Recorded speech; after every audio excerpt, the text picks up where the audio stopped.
Bienvenue à tous.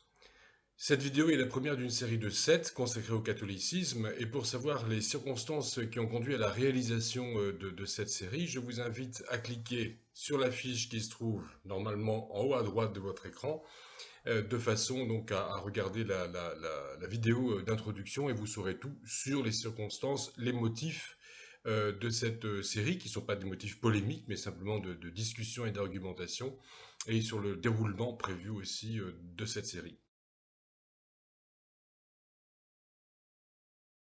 Je précise également que comme pour la plupart de mes vidéos, vous pourrez accéder dans la description de la vidéo donc sur YouTube à un lien Drive qui vous mènera donc au script de cette vidéo sous format PDF. Ce script vous permettra d'accéder à une bonne cinquantaine, je crois, de notes marginales avec des références bibliques, mais également avec toutes les références documentaires de ce que j'avance dans les vidéos. Tout est le fruit de longues recherches documentaires et je n'avance rien sans que ce soit sourcé. Et pour alléger cette vidéo qui s'annonce déjà relativement longue, eh bien, je ne donne pas les précisions verbalement dans les vidéos, mais donc pour en savoir plus, je vous renvoie donc au script sous format PDF. Le premier argument avancé par les catholiques pour affirmer que les autres chrétiens ne sont pas dans les clous, si je puis dire, en appelle à Jésus-Christ lui-même. Dès le plus jeune âge, on m'a appris que l'Église catholique a été fondée par Jésus-Christ, que Jésus-Christ a nommé Saint-Pierre premier pape, que Saint-Pierre est parti à Rome pour que cette ville devienne la capitale de l'Église, et que les papes qui ont suivi pendant 2000 ans sont les successeurs de Saint-Pierre, et que toutes les autres églises chrétiennes se sont séparées de l'Église catholique, ou se sont séparées d'Églises chrétiennes elles-mêmes déjà séparées. En tout cas, tous les chrétiens non catholiques seraient en fait des schismatiques, techniquement. Bref, il existerait donc deux sortes d'églises, l'Église catholique romaine et un tas de groupes séparés et sans légitimité. Alors ces éléments de doctrine, énoncés par ma mère, notamment à la faveur de la visite familiale touristique, purement touristique, du Vatican lorsque j'avais 8 ans, eh bien ces arguments, enfin ces éléments de doctrine s'avèrent conformes à l'enseignement officiel de l'Église catholique. En effet, alors nous lisons déjà dans un premier temps, je cite un document qui est très clair, c'est le Grand Catéchisme de Pie X de 1905, où il est écrit tout simplement, très clairement, Jésus-Christ a fondé l'Église catholique. Les pasteurs légitimes de l'Église sont le pontife romain, c'est-à-dire le pape qui est le pasteur universel, et les évêques. De plus, les autres prêtres, et spécialement les curés, ont, sous la dépendance des évêques et du pape, leur part de l'office de pasteur.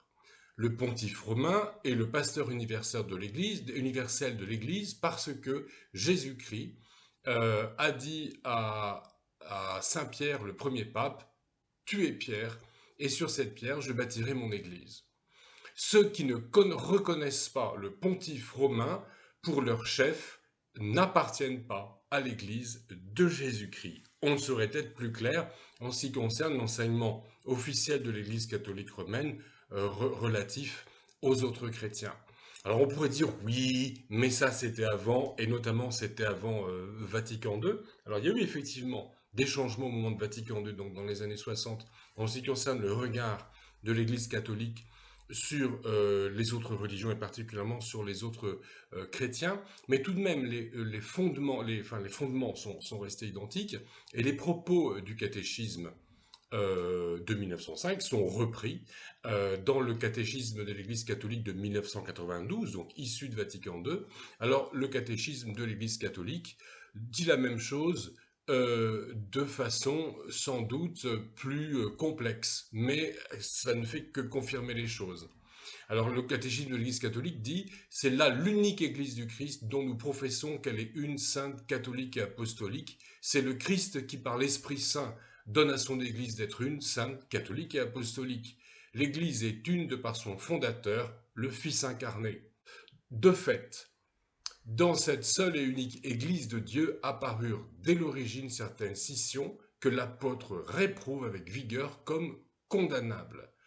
Au cours des siècles suivants naquirent des dissensions plus amples et des communautés considérables furent séparées de la pleine communion de l'Église catholique. Là, je fais une pause dans la citation pour dire que c'est un gros suivez mon regard, ces scissions condamnables qui ont déjà eu lieu au temps des apôtres trouvent leur, je dirais, leur paroxysme, on a bien compris, avec le grand schisme d'Orient en 1054, donc la séparation entre catholiques et orthodoxes, et la réforme protestante. Je poursuis la citation.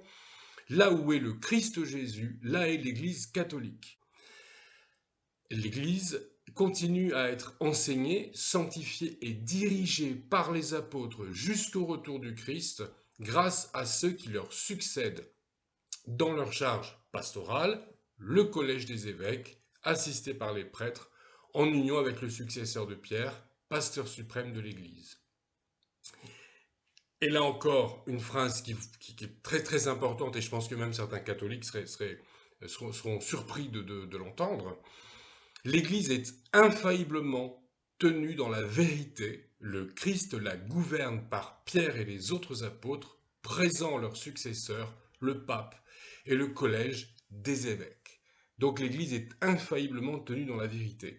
Donc quand on parle d'infaillibilité dans l'Église catholique, il ne s'agit pas uniquement de l'infaillibilité du pape dans des conditions très particulières, comme quand il parle ex cathedra, etc. Mais il s'agit vraiment d'une infaillibilité de l'Église dans l'ensemble de ses enseignements.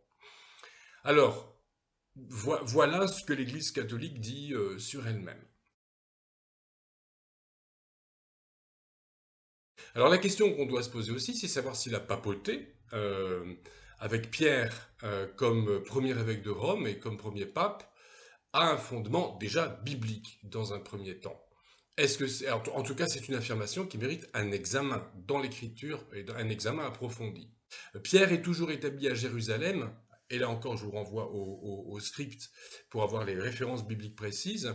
Pierre est toujours établi à Jérusalem 14 ans après la conversion de Paul, et plus tard, Paul qualifiera Pierre d'apôtre des circoncis, c'est-à-dire des Juifs et des Samaritains, et se qualifiera lui-même d'apôtre des païens. Celui qui est allé vers les païens, c'est Paul, ce n'est pas Pierre. Un verset toujours cité par les catholiques pour affirmer la fondation de la papauté par Jésus, c'est le fameux Tu es Petrus, traduction latine de Tu es Pierre, et sur cette pierre, je bâtirai mon église. Donc c'est une déclaration que Jésus a faite à Pierre en Matthieu 16-18. Alors, dans cette affirmation, tu es Pierre et sur cette pierre je bâtirai mon église, eh bien, les protestants ne voient pas là de quoi faire de Pierre le premier pape. Paul expliquera par la suite que le fondement, ce sont les apôtres, collectivement, ainsi que les prophètes, Jésus-Christ lui-même étant la pierre de l'angle. Pierre fut indéniablement mis en avant dans le collège des apôtres, il est cité en premier dans les listes complètes, qui citent donc les 12 apôtres, mais il est notable que très vite, Pierre s'efface, sans vouloir faire de jeu de mots. Paul reprend sévèrement et publiquement Pierre dans une discussion théologique fondamentale, et dans le récit qu'il fait de cet épisode biblique, donc de cet épisode de l'histoire de l'Église, Paul met Pierre au rang des hypocrites et le qualifie de condamnable, pas d'infaillible. Donc ça, c'est donc en Galates 2. Hein. Et manifestement, dans les propos que Paul tient dans l'Épître aux Galates, il ne reconnaît absolument aucune primauté à Pierre. Et dans le livre des Actes, Luc, qui lui-même n'était même pas apôtre, raconte la même affaire sans ménagement pour Pierre, et c'est le moins que l'on puisse dire. Et décidément, le Nouveau Testament ne nous invite en aucune manière à reconnaître à Pierre une quelconque prééminence. Alors, je cite aussi beaucoup et je citerai dans cette série de vidéos un livre donc, du côté protestant, je le citerai assez fréquemment, c'est Le catholicisme à la lumière de l'écriture sainte de Jacques Blocher, donc un livre écrit dans les années 80. Donc vous aurez toutes les références à chaque fois que je le cite dans le script. Alors c'est aussi un livre des fois qui malheureusement tombe un petit peu je dirais pas dans la caricature, mais des fois dans certaines simplifications, il faut bien le dire. Mais c'est vrai qu'il est quand même, il apporte quand même pas mal d'éclaircissements. Alors Jacques Blocher écrit, Jésus déclare, que l'apôtre Pierre, par sa déclaration de foi, tu es le Christ, le Fils du Dieu vivant, est devenu la première pierre de l'édifice qu'il va construire. C'est un privilège considérable, mais qui ne fait pas de l'apôtre la seule pierre. Après lui, des millions de pierres viendront s'ajouter les unes aux autres pour constituer l'Église. C'est l'apôtre Pierre lui-même qui insiste sur cette image. Alors là aussi, la référence biblique, là c'est moi qui la précise, c'est 1 Pierre 1, 4 à 6. Le seul fondement, c'est Jésus-Christ. Là aussi, la référence est biblique. Un an après la déclaration faite à Pierre, les disciples se disputent pour savoir qui est le plus grand. Ça, c'est aussi important, dès que c'est en Luc 22, 24 à 26. Donc, si les disciples se disputent pour savoir qui est le plus grand, c'est que le tout es Petrus n'a pas tranché la question. Et Pierre lui-même se déclare ancien parmi les anciens et affirme que seul Jésus est le premier des pasteurs. Pierre et Jean partent évangéliser la Samarie sous mandat du collège des apôtres, auquel tous les deux, Pierre et Jean, se soumettent, et Pierre, comme Jean, se soumet à la décision collégiale. Lors de la conférence de Jérusalem, dans laquelle les catholiques voient le premier concile, la décision de cette conférence, le décret du concile, pourrait-on dire en termes catholiques, est signée par les apôtres, les anciens et les frères, sans primauté de Pierre. Jacques, Pierre, qui est appelé Céphas dans le texte, et Jean sont qualifiés de manière égale de colonnes de l'Église, et il est notable que Pierre apparaît en deuxième position dans la liste de trois. L'Église catholique fondée par Jésus-Christ, c'est donc une affirmation qui n'a pas de fondement biblique.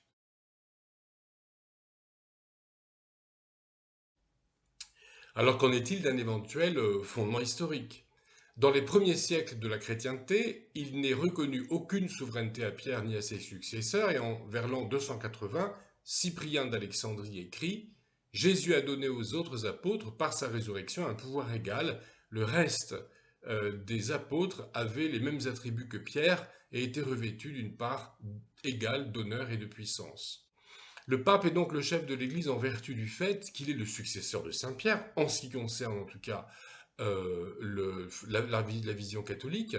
Il appartient donc à des hommes de nommer un successeur à Pierre, alors que Pierre a été choisi personnellement par Jésus en tant qu'apôtre, en dehors même de la question de prééminence. Il importe donc de se pencher d'un point de vue historique, après avoir examiné la Bible, sur la question de savoir si Pierre a bien exercé un ministère à Rome, puis sur le mode de nomination des papes à travers les siècles.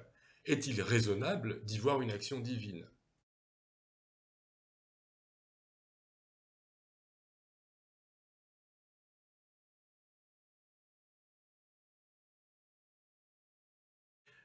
Alors, la prétendue tombe de Saint-Pierre trouvée au Vatican en 1950 a été identifiée en 1968 par Paul VI comme authentique.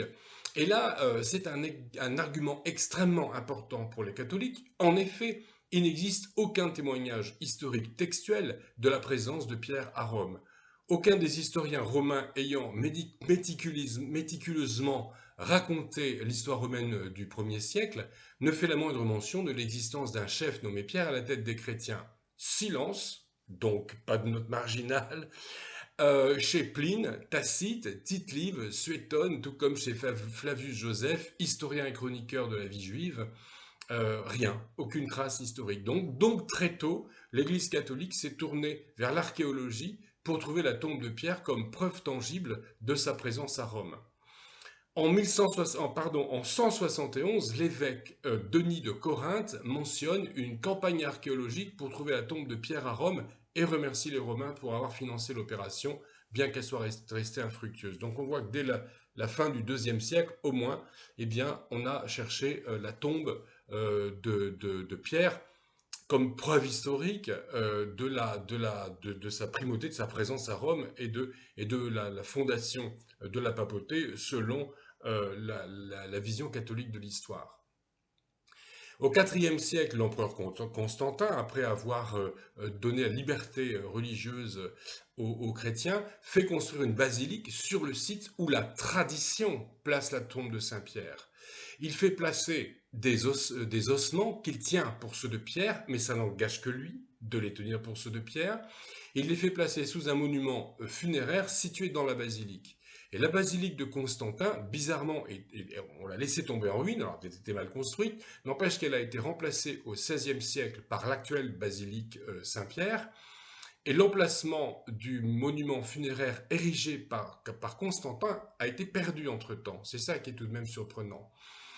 Et alors pourquoi l'Église catholique n'en a-t-elle pas pris plus soin et pourquoi au XVIe siècle la tombe réputée être celle de Pierre n'a pas été mise en évidence non plus quand on a construit la deuxième basilique? Ça, je ne peux pas apporter la réponse.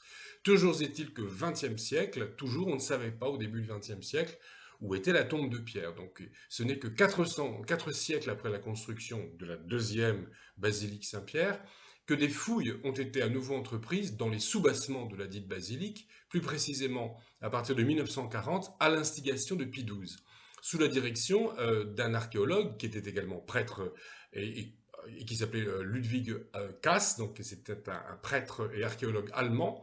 La relève a été prise ensuite par un prêtre jésuite, archéologue et épigraphiste italien du nom de Antonio Ferroa.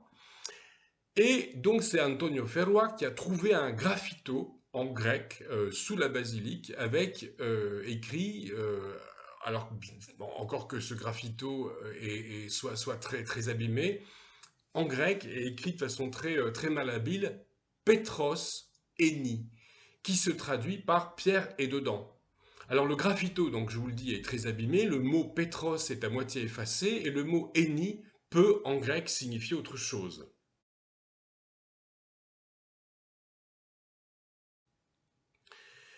La direction des recherches échoua en 1952 à l'archéologue italienne Margherita Guarducci.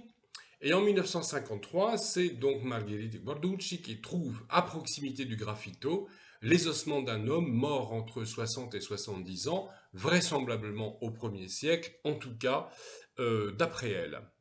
Alors le pape Paul VI annonce en 1968 qu'il s'agit bien des restes du corps de Saint-Pierre, ceci sur la seule base du graffito Petros Eni. Alors il est bien sûr fort peu probable que des ossements appartenant à un autre Petros se soient enterrés pile sous le cœur de la basilique Saint-Pierre. En revanche, il est tout à fait possible que la tombe ait été attribuée à Pierre par la piété populaire, en tout cas de façon très ancienne, ou de façon tout à fait arbitraire par Constantin pour les besoins de la cause. Rien ne permet donc d'affirmer que la tombe de Saint-Pierre soit véritablement la tombe de l'apôtre Pierre, apôtre des circoncis, envoyé en mission en Samarie par ses pairs. Donc ça repose surtout sur les affirmations de Constantin à la base. Même si on a retrouvé les ossements placés par Constantin sous la première basilique, et ça reste le choix de Constantin. Donc l'Église catholique fondée par Jésus-Christ, c'est une affirmation qui n'a aucun fondement historique, aucun fondement donc archéologique et aucun fondement archéologique sérieux en tout cas, et aucun fondement documentaire. La façon dont on a nommé les papes en tant que successeurs des apôtres pose aussi question quant à savoir si Dieu y est vraiment pour quelque chose. Pendant des siècles, les évêques, y compris celui de Rome, étaient élus par le peuple du diocèse, en tout cas par les notables de la ville ayant le statut de siège épiscopal, la capitale diocésaine en quelque sorte. Vers l'an 200, Hippolyte de Rome prescrit que l'on ordonne évêque celui qui a été choisi par tout le peuple. Serge II fut élu par la noblesse romaine en 844, cependant le peuple proclame un autre pape. Donc il y a eu quelques antipapes de temps en temps, des papes parallèles. Benoît V fut élu par les Romains en 964. Au fil des siècles, des factions rivales au sein de la notabilité romaine prirent de plus en plus d'influence dans le processus de nomination, et notamment certaines familles dont les noms sont restés inscrits dans l'histoire. Je pense au Crescensius et surtout plus tard au Borgia. Puis ce furent les empereurs qui nommèrent les papes. Ainsi, Jean XIV fut nommé par Othon II en 983, Grégoire V par Othon III en 996, Sylvestre II, le premier pape français, par Othon III en 999. Au XIe siècle, Henri III, alors je parle bien sûr des empereurs du Saint-Empire, nomme 3 papes.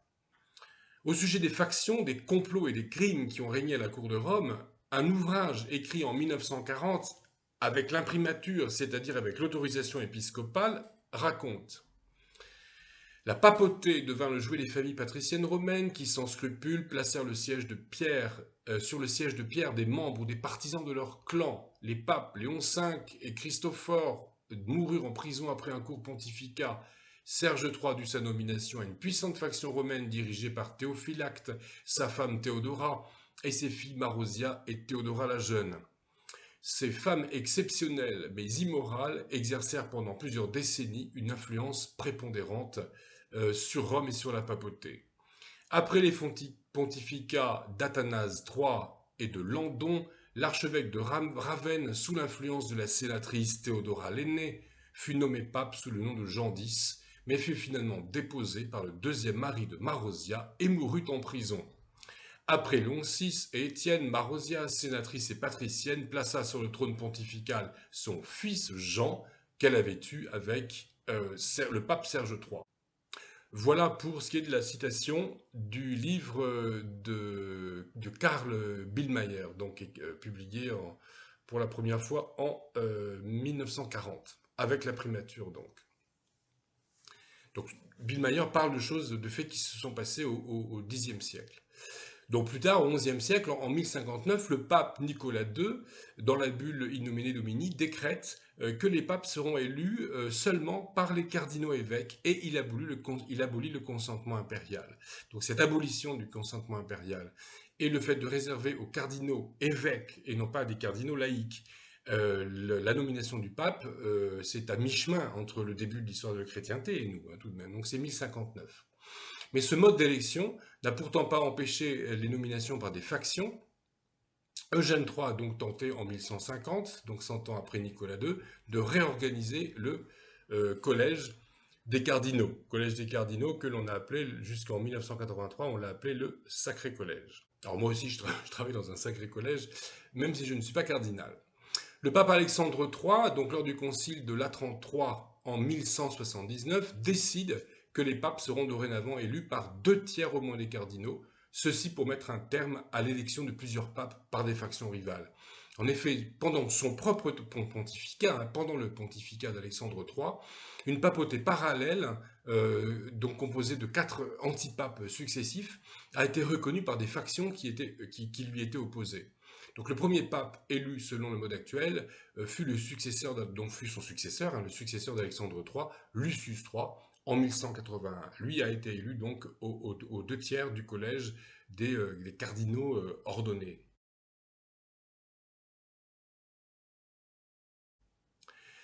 Alors, après la 33, c'est vrai en ce qui concerne les décisions de la 33, il y a un avant et un après, il y a quand même beaucoup plus d'ordre après la 33, mais tout est relatif.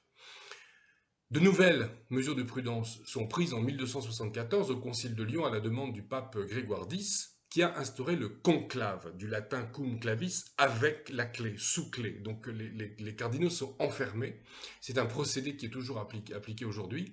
Les cardinaux sont enfermés jusqu'à ce qu'ils aient élu le nouveau pape, de façon à éviter que ça traîne. Alors lui aussi a agi parce qu'il a été échaudé, dans la mesure où sa propre élection a pris près de 3 ans. Donc il a dit maintenant on va les mettre sous clé, on va les enfermer, comme ça ils sont obligés de se dépêcher. Et donc même après les sages mesures de la 33 et de Lyon, et pendant des siècles, les papes élus par le Sacré Collège l'ont été sous l'influence de factions.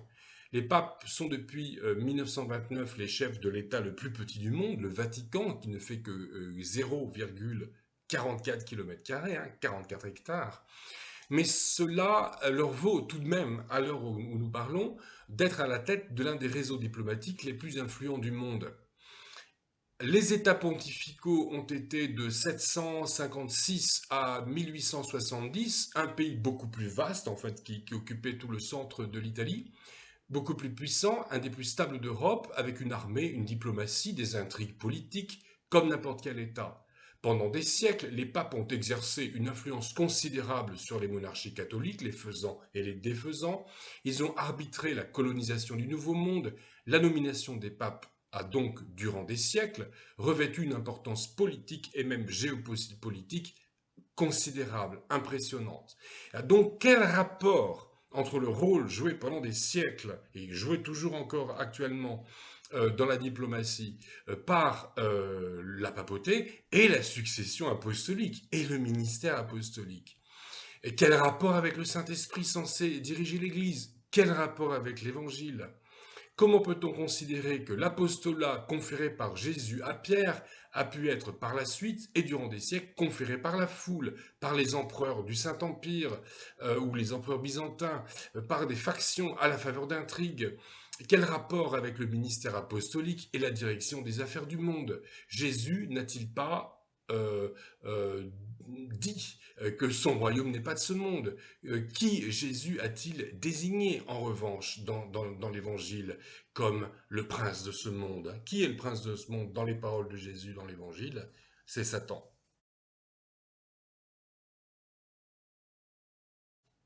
Alors, doit-on croire, même quand on est catholique d'ailleurs, doit-on croire que le pape est nommé par le Saint-Esprit? J'ai pas trouvé de texte du magistère qui dise le pape est élu sous l'influence du Saint-Esprit.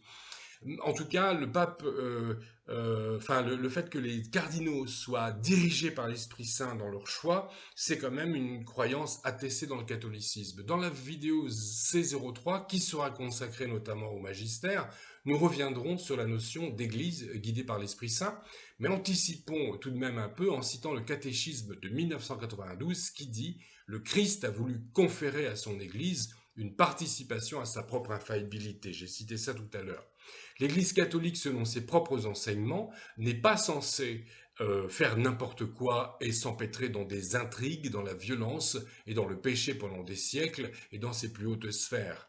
Dans un souci de crédibilité, on s'attend à ce qu'elle s'avère sinon infaillible, littéralement, mais tout de même au moins bien inspirée en matière de désignation du successeur de Saint-Pierre, concept sur lequel elle entend établir sa propre légitimité et sa propre crédibilité.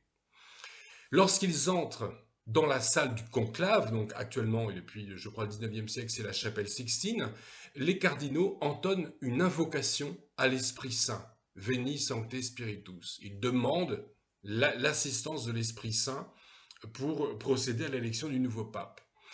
En 1997, Joseph Ratzinger, futur Benoît XVI, expliquait dans une interview accordée à la télévision bavaroise en toute prudence, donc je cite Joseph Ratzinger, l'esprit ne prend pas exactement le contrôle de l'affaire, mais plutôt, comme un bon éducateur, pour ainsi dire, il nous laisse beaucoup d'espace, beaucoup de liberté, sans nous abandonner entièrement.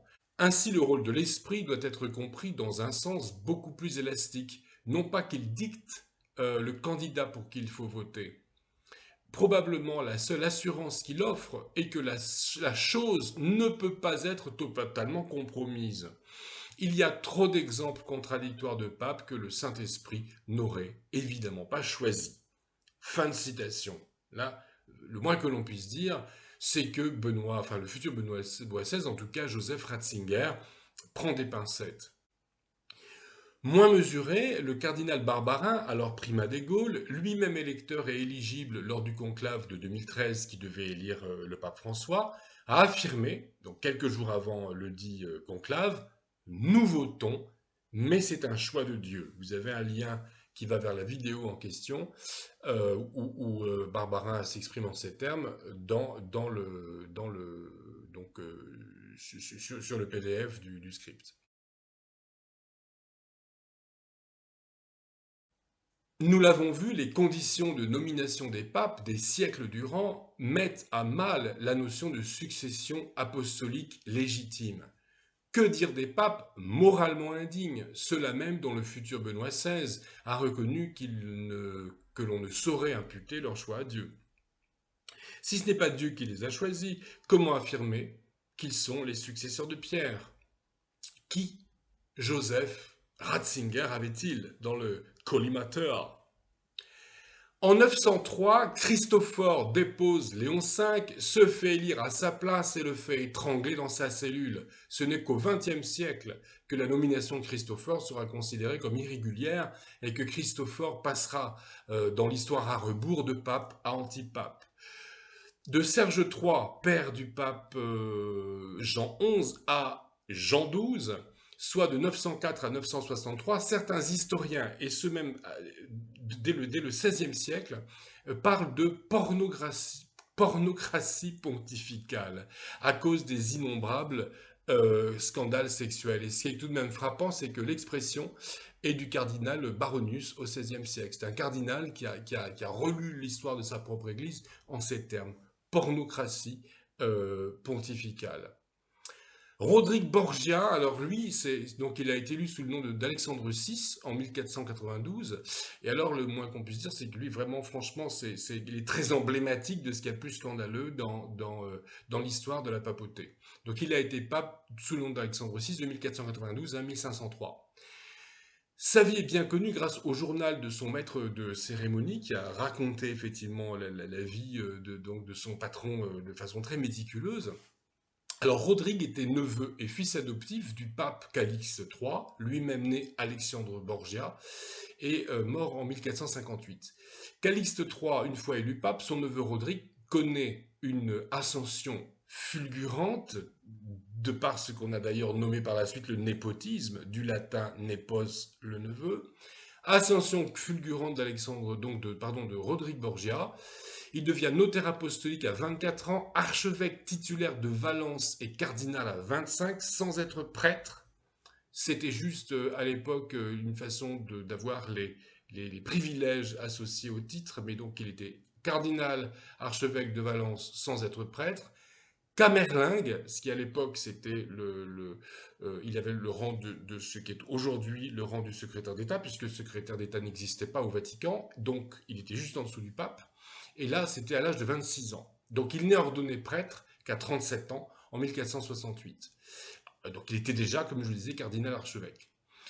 Donc il a finalement été élu pape en 1460. Alors qu'a-t-il fait une fois pape? On revient un peu en arrière.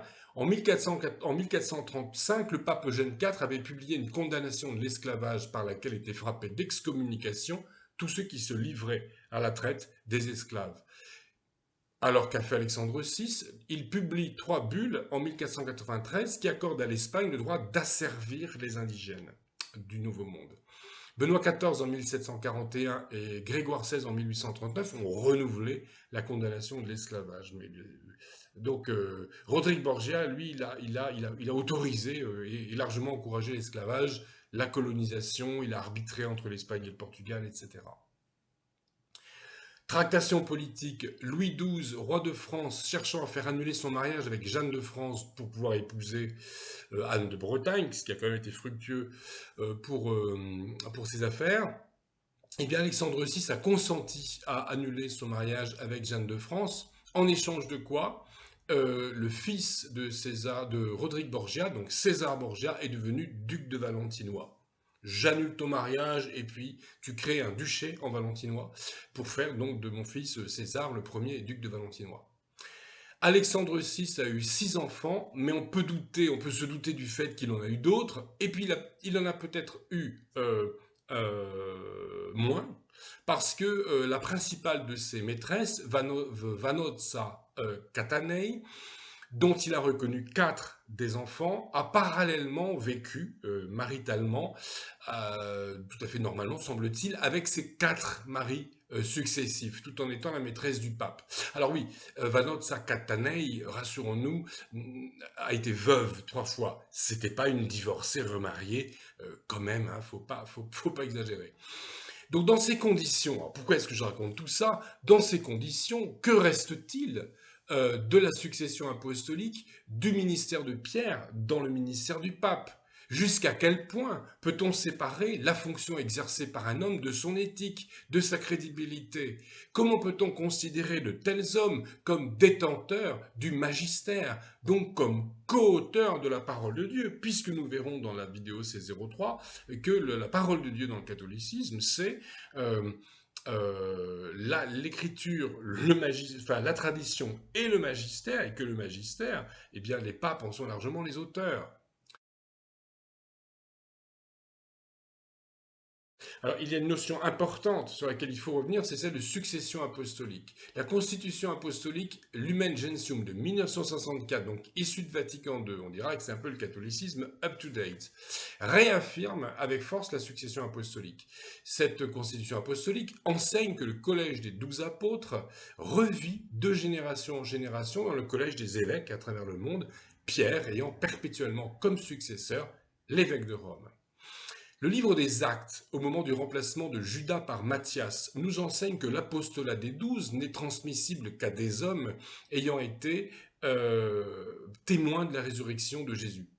C'est donc un ministère dont l'Église bénéficie a posteriori, et personne aujourd'hui ne peut être désigné comme apôtre ni comme successeur d'un apôtre. Et je vous renvoie à cet égard donc à l'épisode dans les Actes des Apôtres de l'élection de Matthias en remplacement de Judas. Jacques Blocher nous dit « Cette chaîne fut aussi brisée, parfois par l'immoralité, l'indignité ou l'hérésie. Nous ne pouvons admettre qu'il s'agisse seulement d'une transmission quasi mécanique d'un pouvoir juridique sans rapport avec les qualités de la personne remplissant cet office. » Et là, comme on dit sur Internet, je plussois les propos du regretté Jacques Blocher. La succession apostolique est très étroitement liée à l'argument précédent, c'est-à-dire la fondation de l'Église et de la papauté par Jésus. Puisque Jésus a fondé l'Église, il en a aussi fondé la hiérarchie telle qu'on la trouve encore aujourd'hui. L'argument face aux évangéliques est donc de leur dire que leurs pasteurs et leurs anciens n'ont aucune légitimité ni aucun pouvoir religieux réel, alors que chez les catholiques, évêques et prêtres font remonter leur légitimité et leur autorité à Jésus et aux apôtres eux-mêmes. Les églises protestantes, dans leur majorité, considèrent qu'il appartient à des synodes, quel que soit leur nom qu'on leur donne et les prérogatives exactes qu'on leur attribue, et à une époque et sur un territoire donné, d'attribuer les ministères en fonction des compétences et de la vocation de chacun. Les dérives doctrinales graves et les comportements indignes de bien des prélats considérés comme successeurs des apôtres sont le meilleur argument contre la succession apostolique. Cette tradition donc la tradition protestante préfère insister sur la succession des fidèles dans la foi, l'Église véritable étant celle qui sert le Seigneur en accord avec l'Écriture, tout en reconnaissant que c'est loin, loin, loin d'être le cas dans l'ensemble du protestantisme. Que ce soit dans le protestantisme libéral ou dans les dérives néo-évangéliques, on est à côté de la plaque. On est bien d'accord, ça fait l'objet d'un bon nombre de vidéos de ma part. Le principe protestant sola scriptura, selon lequel la doctrine chrétienne est établie par l'écriture seule, s'oppose aussi à la notion de succession apostolique, dans la mesure où il n'est question nulle part dans le Nouveau Testament de la dite succession apostolique. La succession apostolique en rajoute à la révélation chrétienne. De plus, ce concept est lié à l'idée de fondation de l'Église catholique par Jésus, dont nous venons de démontrer le caractère fantaisiste. Entre Pierre, qui en réalité n'a probablement jamais mis une sandale à Rome, et les premiers évêques de Rome dont l'existence historique est attestée, il y a un vide de plusieurs décennies. En effet, les deux premiers successeurs de Pierre, ou pas, l'un et Anaclée, sont considérés par beaucoup d'historiens comme des personnages légendaires. L'Église catholique elle-même est de façon tout à fait surprenante a retiré l'un du calendrier des saints en 1969. Quant à Anaclée, il y a des doutes sur son nom, ce qui rend les traces historiques de son existence et de son pontificat bien peu fiables. Donc si la succession historique peut sans doute remonter à Clément de Rome, considéré comme le quatrième pape, on ne peut pas évoquer à proprement parler une succession apostolique.